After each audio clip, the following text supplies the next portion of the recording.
తాకట్లో ఉన్న మీ బంగారాన్ని విడిపించి ఆ రోజు ఆన్లైన్ రేటుకి కొంటాం. Sharma gold company.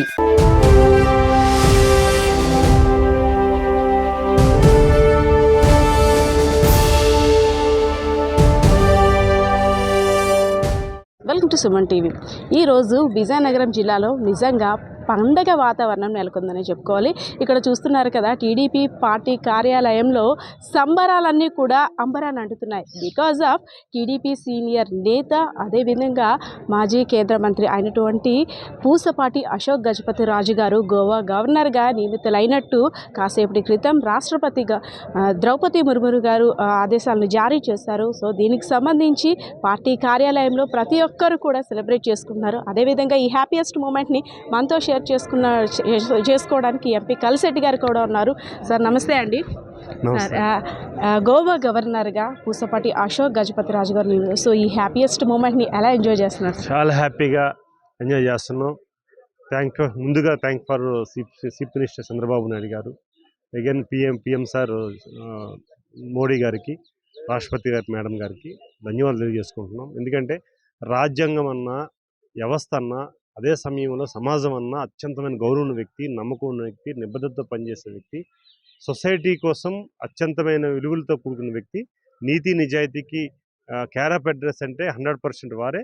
అలాంటి వ్యక్తికి ఈరోజు గవర్నర్ పదవి రావడం అనేది చాలా సంతోషం. ఉత్తరాంధ్రలో స్థానికుడిగా వారు వారు తండ్రి నుంచి సమాజ సేవలు ఎన్నోనే చేశారు. ఎడ్యుకేషన్ పరంగా కానీ, హెల్త్ పరంగా కానీ, అలాగే చాలా దానాలు చేసిన వ్యక్తి ఆ కుటుంబం. అలాంటి కుటుంబానికి ఈరోజు నిస్వార్థంగా 50 సంవత్సరాలుగా వారు ఎమ్మెల్యేగా, రాష్ట్ర మంత్రిగా, ఎంపీగా, కేంద్ర మంత్రిగా ఎన్నెన్నో సేవలు అందించారు. అలాంటి వ్యక్తికి ఈరోజు గవర్నర్ రావడం చాలా ప్రౌడ్గా ఫీల్ అవుతున్నాం, ఆనందం పడుతున్నాం. నేనే కాదు, చాలామంది ఈరోజు ప్రతి పౌరుడు కూడా చాలా ఆనందపడుతున్నారు. ఖచ్చితంగా ఇది ఒక నిబద్ధతతో పనిచేస్తే, ఒక నిజాయితీతో పనిచేస్తే, సొసైటీ పట్ల గౌరవం ఉంటే రావాల్సిన పదవులు అవే వస్తాయి. ఇప్పుడు ఆయన పదవులకి వెంటబడలేదు. ఏ పదవిని కూడా వారు ఇచ్చిన అద్భుతంగా స్వీకరించి అద్భుతంగా చేశారు. అవన్నీ తెచ్చారు ఆ పదవికి. ఇప్పుడు కూడా బెస్ట్ భారతదేశంలోనే మంచి పరిపాలన అందించి బెస్ట్ గవర్నర్గా ఆయన మనల్ని పొందుతారనేది విశ్వాసం వ్యక్తం చేస్తున్నాం. 100% రిజల్ట్ వస్తాయని తెలియజేసుకుంటున్నాం. సార్, ఆయన మొదటి నుండి కూడా ఒక డిసిప్లైన్ లీడర్, ఒక విజన్ ఉన్న వ్యక్తి. ఎలాంటి క్లిష్ట పరిస్థితులైనా సరే హ్యాండిల్ చేసి రాజకీయంగా అంటే ఎక్కడ విమర్శలకి తావివ్వకుండా ఒక డిసిప్లైన్ మేనర్స్తో పార్టీ శ్రేణులందరినీ నడిపించడంతో పాటు పార్టీని కూడా ముందుకు తీసుకువెళ్లారు. సో మీరు ఇందాక అనేటట్టు పదవులను ఆయన ఇప్పుడు కోరుకోలేదు. ఆయన దగ్గరికే పదవులు వచ్చి ఆ పదవులన్నింటిలో కూడా వన్నె తెచ్చారు. సో గోవా గవర్నర్గా నియమితులైన పూసపాటి అశోక్ గజపతి రాజు మనం చూసి నేర్చుకో, అంటే భావి తరాలకు కూడా ఆయన చాలా ప్రధాన పాత్ర అన్నమాట. ఆయన గురించి చాలా చెప్పాల్సిన ఆవశ్యకత ఉంది. సో ఆయన నుండి మనం నేర్చుకోవాల్సింది. ఎగ్జాక్ట్లీ అమ్మా, మీరు చెప్పింది కరెక్ట్. ఎందుకంటే ఒక మహారాజుకి బిడ్డ, ఒక మహారాజు. ఎందుకంటే విజయనగరం సంస్థానమైన మహారాజు పివిజి రాజు గారి బిడ్డ. వారికి ఏమీ తక్కువ కాదు. ప్రభుత్వ ఏదైతే ఫవర్ అయితే ఉందో ఎప్పుడు దానికి ఏమీ కాదు. అతీతంగా వారికి గౌరవం ఇచ్చే ఉంది. కానీ ఎప్పుడు కూడా మనిషినిగా గౌరవించడం, సొసైటీలో ప్రతి ఒక్కరిని కూడా గౌరవించే వారికి సంస్కృతి కానీ, ఆ గౌరవం కానీ చూస్తుంటే చాలా ఆనందం కలిగింది. దాదాపు నాకు ఒక 20 సంవత్సరాలుగా వ్యక్తిగతంగా వారు నాకు బాగా తెలుసు. అదే సమయంలో మెంబర్ ఆఫ్ పార్లమెంట్గా అయిన తర్వాత ఎందుకంటే జనరల్గా గతంలో కూడా చెప్పాను, నేను ఇదే విషయం చెప్తున్నాను. ఒక గ్రామీణ ప్రాంతంలో వార్డు నెంబరు ఒక వ్యక్తి పోటీ చేయాలంటే అదే ప్లేస్లో ఆ వ్యక్తి కొద్దిగా ఏదో కినక వహించి పక్కెళ్ళే పరిస్థితి. కానీ వారి ప్లేస్లో వారు వద్దంటేనే మాకు వచ్చిన ఎంపీ స్థానాన్ని కూడా నామినేషన్ దగ్గరుండి వారు ప్రపోజల్ సంతకం పెట్టి నామినేషన్ వేయించి, దగ్గరుండి వారే నామినేషన్ వేయించి, ప్రసారానికి మంచి ఎండలో యాక్చువల్గా వారు ఎంపీగా పోటీ చేసినప్పుడు ప్రాంతాలు కూడా 7 నియోజకవర్గాల్లో వారు ప్రసారం చేసి మమ్మల్ని గెలిపించి మా ధృవీకరణ పత్రం కూడా తీసుకోవడానికి వారు స్వయంగా వచ్చి మమ్మల్ని ఆశీర్వదించారు. అలాంటి వ్యక్తికి ఈరోజు వ్యవస్థ పట్ల కానీ, సొసైటీ పట్ల ఉన్న వ్యవస్థకి ఈరోజు మనం గౌరవించినట్లుగా అయింది. ఈరోజు ప్రతి పౌరుడు కూడా, భావితరాలు కూడా గుర్తుపెట్టుకోవాలి. ఈరోజు ఏదైనా పదవి వస్తే ఏదో అది అలంకరణగా ఉండడమో లేకపోతే కాకుండా బాధ్యతతో వెళ్ళాలి. పదవి అంటే పవర్ కాదు, అది బాధ్యత. ఖచ్చితంగా చేయాలని ఒక సంకల్పం. వారిని చూసి మేము కానీ భావితరాలను నేర్చుకోవాలి. అయితే వారికి ఉన్న డిసిప్లిన్ కానీ, వారికి ఉన్న నిజాయితీ కానీ, ఇవన్నీ కూడా మనకు ఒక పాఠం అవ్వాలి. భావితరాలు తెలియాలి. రాజకీయ నాయకుడు అంటే ఏదో వ్యవస్థ పట్ల, ప్రజల పట్ల ఏదో ఏ రకంగా ఉండి వారికి సంబంధించిన కాకుండా వ్యవస్థను అందుబాటులో ఉంచే నాయకత్వాన్ని మాకు స్ఫూర్తినిస్తున్నారు, మాకు ధైర్యాన్ని ఇస్తున్నారు. అదే సమయంలో మేము కూడా నేర్చుకోవాల్సింది చాలా ఉన్నాయి వారి దగ్గర. ఖచ్చితంగా నేర్చుకుంటున్నాం. ఈరోజు వారు మాకు ఒక అండగా, ఒక పెద్ద వ్యక్తిగా మాకు ఉన్నందుకు చాలా ఆనందం కలుగుతుంది. సో, గవర్నర్ పదవి అనేది ఈరోజు ఖచ్చితంగా చెప్తున్నాను. వారి హిస్టరీలో 50 సంవత్సరాల రాజకీయ చరిత్రలో ఏ పదవి అయినా 100% ఏదైతే ఆయన విజయంగా చేసి వారికి ఉన్నది తెప్పించారు ఆ పదవికి. ఈసారి కూడా భారతదేశంలో ఉన్న గవర్నర్‌లో అద్భుతమైన ఫలితాలు ఈయన ఇస్తారనేది మనస్ఫూర్తిగా కోరుకుంటున్నాను. అంటే నెమ్మదిగా అంటే మనం చేయాల్సిన పని మనం చేసుకోపోతే అటు ముఖ్యమంత్రి నారా చంద్రబాబు నాయుడు గారు కూడా ఆయన మనకి ఇవ్వాల్సింది ఇస్తారు అనడానికి ఎగ్జాంపుల్. ఎగ్జాక్ట్‌లీ. ఎందుకనంటే ఎప్పుడు ఏ సందర్భాల్లో కూడా మేమే ఎగ్జాంపుల్. నేను పివిజి రాజు గారు వారి తండ్రి గారి బుక్ రిలీజ్ అయిన తర్వాత స్వయంగా ప్రధానమంత్రి గారిని నేను కలవడానికి వెళ్ళేటప్పుడు ఆ బుక్ నేను ప్రధానమంత్రి గారికి ఇచ్చినప్పుడు ప్రధానమంత్రి గారు అన్నారు, "అశోక్ గజపతి గారిని నేను చూడాలి, ఒకసారి రమ్మని చెప్పండి" అని చెప్పేసి నాతో వారు అన్నప్పుడు నాకు చాలా ఆనందం కలిగింది. యాక్చువల్‌గా ఒక మంత్రిగా చేసినప్పుడు కావచ్చు, లేతే ఇంకో కావచ్చు.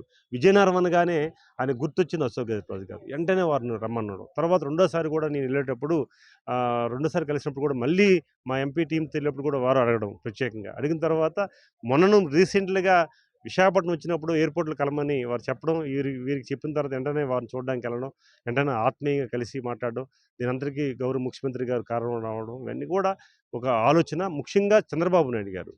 వారికి రాజకీయాలకు నేను విరమించుకున్నప్పుడు నేను పోటీ చేయను. నేను మా పార్టీ పరంగా నేను సర్వీస్ ఇస్తానని చెప్పేసి వారు విరమించుకున్న తర్వాత మాకు ముగ్గురికి అవకాశాలొచ్చాయి. ఒక వ్యక్తి త్యాగం ముగ్గురికి ప్రతిఫలాలొచ్చాయి. ఈరోజు అదితి మేడం గారు అవ్వచ్చు, నాకు అవ్వచ్చు, రామ్మోహన్ రెడ్డి గారికి అవ్వచ్చు. రామ్మోహన్ రెడ్డి గారుగా వారు ఎంపీగా అవుతున్నారు. మంచి మెజారిటీతో గెలుస్తారు. వారు కేంద్ర మంత్రి అయ్యే పరిస్థితి ఉండేది. వారికి ఈయన పోటీ చేయకపోవడం వల్ల నాకు ఎంపీగా ఎలాగ అవకాశం వచ్చిందో రామ్మోహన్ రెడ్డి గారికి కేంద్ర మంత్రి వచ్చింది. అలాగే ఈరోజు ఆయన త్యాగానికి అందుకే ఈరోజు గౌరవ ముఖ్యమంత్రి గారు గుర్తించి ఒక గవర్నర్ అంటే ఒక వ్యక్తి అంటే చెప్పవసరం లే. అంటే ఒక అశోక్ గజపతి గారి పేరు చెప్పగానే రాజ్యాంగబద్ధమైన పదవిలో ఆయన ఉండాలనేది ఎంతోమంది దర్శించారు. మనం సోషల్ మీడియాలో మనం చూస్తున్నాం. గత 6 మంత్స్ నుంచి చర్చ నడుస్తుంది. అలాగే ఇప్పుడు నేను ప్రకటించిన తర్వాత ఈరోజు సోషల్ మీడియాలో ఎంతోమంది కులాలకి, మతాలకి, ప్రాంతాలకి అతీతంగా అందరూ కూడా అభినందనలు తెలియజేసుకుంటున్నారంటే కేవలం వారి పట్ల విశ్వాసం, ఇది వ్యవస్థ పట్ల ఉన్న నమ్మకం, గౌరవం అనేది ప్రధానంగా తెలియజేసుకుంటున్నాను. Thank you so much sir. So అదేవిధంగా విజయనగరం ఎమ్మెల్యే అయినటువంటి గారు అదితి గజపతి ఆయన తండ్రి గారికి గవర్నర్ పదవి వచ్చిన తర్వాత గోవా గవర్నర్గా నియమితులు అయిన తర్వాత ఆమె యొక్క ఆనందానికి అవధులు లేవనే చెప్పుకోవాలి. మనం చూడొచ్చు. మేడం చెప్పండి, గోవా గవర్నర్గా పూసపాటి అశోక్ గజపతి రాజు గారు నియమితులు అయిన శుభ సందర్భంగా మీ హ్యాపీయెస్ట్ మూమెంట్ ఎలా షేర్ చేసుకుంటారు? చాలా సంతోషం అనిపిస్తుందండి.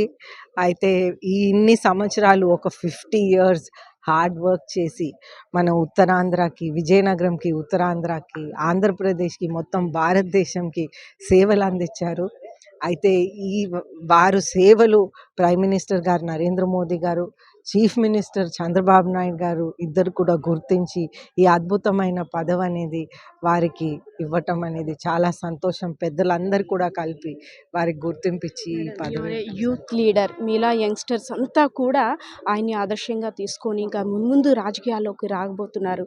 ఆయన జీవితం ఆయన డిసిప్లైన్ మేనర్స్ కావచ్చు, ఆయన నియమ నిబద్ధత కావచ్చు, ఎక్కడైనా ఏదైనా విమర్శిస్తే దాన్ని సీరియస్గా తీసుకోకుండా మాట్లాడే విధానం పార్టీ శ్రేణులు అందరినీ కూడా ఒక ఒంటి చేతిపై అదే సైలెంట్ మోడ్లో నడిపిస్తూ ఏదానికి మనం తొందరపాటు పనిచేయదు అనే విధంగా తనకంటూ ఒక మార్కులు సృష్టించుకో. సో యంగ్స్టర్స్ అంతా కూడా ఆయన నుండి ఏం నేర్చుకోవాలి మేడం? అంటే మనం అందరం వారి దగ్గర నుంచి చాలా ఉంది నేర్చుకోవటానికి. ఒక డిసిప్లిన్గా టైం సెన్స్ పర్ఫెక్ట్గా ఉంటుంది. దాంట్లో డిసిప్లిన్ అంటే నిజంగా నేను వారి దగ్గర నుంచి అలాగా హార్డ్ వర్క్, నాన్నగారి దగ్గర నుంచి అయినా, చంద్రబాబు నాయుడు దగ్గర నుంచి అయినా హార్డ్ వర్క్ అంటే వాళ్ళిద్దరికన్నా నేను ఎవరు చూడలేదు. వాళ్ళిద్దరి తర్వాత లోకేష్ గారిని చూశాను. అంత హార్డ్ వర్క్ చేసే మనుషులంటే రాత్రనగా పగలనగా ప్రజల కోసమే ఆలోచించి ఆ విధంగా వర్క్ చేసేవారు వాళ్ళందరూ. ఇదాక ప్రెస్ మీట్లో కూడా ఒక వర్డ్ అన్నారు, నా సక్సెస్ వెనకాతల నా భాగస్వామి కాదు, నా సతీమణి, ఆమె సక్సెస్ మా పాత్ర చాలా ఉందని. సో యాజ్ ఏ లేడీగా మీరు ఆయన కూతురు, సో ఎలా అంటే అమ్మగారిని కూడా ఇందులో ఇన్వాల్వ్ చేస్తూ అంత హ్యాపీగా ఆయన చెప్తున్నారంటే, సో మీ మదర్ గురించి, మీ మదర్ అంటే ఎంతో త్యాగం, ఆమెను కూడా మనం చెప్పుకోవాలి. సో మదర్ గురించి అయితే మా మదర్ ఎప్పుడూ మా నాన్నగారిని సపోర్ట్ చేసేవారు, వెనకుండి సపోర్ట్ చేసేవారు. అయితే ఇది మన భారతదేశంలో అలవాటైన పని. ఎప్పుడైనా మదర్ అయినా, వైఫ్ అయినా వెనకుండి సపోర్ట్ చేస్తూ ఉంటారు. మనం మామూలుగా వాళ్ళని ఒక టేక్ ఇట్ ఫర్ గ్రాంటెడ్ విధానంగా మనం వాళ్ళు ఉన్నారు అలాగే కంటిన్యూ అవుతుందని మనం అనుకుంటాం. కానీ ఒక గుర్తింపు అనేది మనం సాధారణంగా సెపరేట్గా గుర్తింపు అనేది మనం ఇవ్వం. కానీ ఎప్పుడైతే ఇల్లు అనేది మదర్ అనేది బాగుంటుందో అప్పుడు ఇల్లు బాగుంటుంది. ఎన్నో సక్సెస్ఫుల్ కెరియర్లో అయినా ఏ విధంగా అయినా ఇల్లు కూడా ప్రశాంతంగా సక్సెస్ఫుల్గా ఉంటుంది అనమాట. ఉత్తరాంధ్ర ఇలవేల్పు మన పైడితల్లి అమ్మవారి ఆశీస్సులు అంటారా? ఇదంతటికి ప్రధాన కారణం మన ఇక్కడ నుండి గోవా గవర్నర్గా నియమితులంటే అమ్మవారి ఆశీస్సులు మీపై ఏ విధంగా ఉంది? అఫ్ కోర్స్ అమ్మవారి ఆశీస్సులు ఎప్పుడూ ఉత్తరాంధ్ర మొత్తానికి వారు ఇలవేల్పుగా మొత్తం ఉత్తరాంధ్ర ప్రజలందరికీ కూడా నాన్నగారికి కూడా ఆశీస్సులు ఎప్పుడూ ఉంటాయి అని. థ్యాంక్ యూ సో వ్యూస్ ఓవరాల్గా చూసారు కదా, టీడీపీ పార్టీ కార్యాలయంలో అంబరాన్ని అంటుతున్న సంబరాలు. గోవా గవర్నర్గా నియమితులైన శ్రీ పూషపాటి అశోక్ గజపతి రాజు గారిని ప్రతి ఒక్కరు కూడా అభినందిస్తూ మరిన్ని మంచి పదవులను ఆయన అధిరోహించాలని మనస్ఫూర్తిగా సుమన్ టీవీ ద్వారా అయితే కోరుకున్నాం. కెమెరా పర్సన్ బాలకృష్ణతో పద్మ, సుమన్ టీవీ, విజయనగరం.